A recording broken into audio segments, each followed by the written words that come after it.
Il est 8h12. Philippe Bilger avec nous ce matin. Bonjour Philippe. Bonjour Patrick, bonjour Laurie, bonjour à tous. Ouais, alors dans votre regard sur l'actualité, alors Philippe, vous revenez sur ce qui fait un peu polémique, hein, c'est comment dirait-on, les sas régionaux pour les migrants. Absolument. On pourrait résumer cela en disant que la répartition des migrants crée un certain nombre de tensions en France. Et qui pouvait penser d'ailleurs que cette volonté de les répartir en France ne créerait pas des difficultés. Il y a derrière cette opération quelque chose qui pourrait ressembler à une sorte de purification sociale. Ça n'est pas une belle image qu'on peut donner. Mais même si on considère qu'à l'approche, par exemple, des Jeux Olympiques, eh bien, il était nécessaire de répartir un certain nombre, par exemple, de sans-abri, notamment beaucoup d'étrangers dans la France.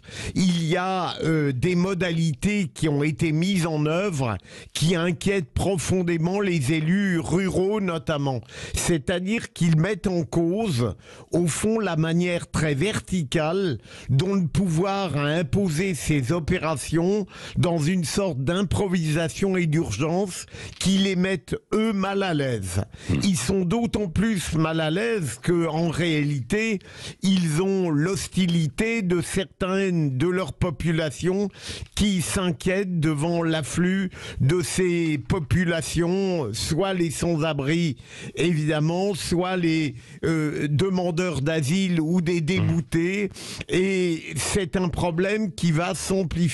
J'ajoute, Patrick, que non seulement il y a la fronde, l'hostilité des élus ruraux, mais il y a les inquiétudes des associations qui craignent que cet essaimage des personnes en situation précaire ou sans abri permette de faire des contrôles et éventuellement d'accentuer l'emprise répressive sur ces populations qui sont considérées comme fragiles. Oui. Donc l'ensemble de ces données laisse penser que ce ne sera pas simple pour le gouvernement, malgré l'effort du ministre du Logement qui cherche à persuader que ça n'a rien à voir avec l'arrivée des Jeux Olympiques. Oui, merci Philippe Bilger.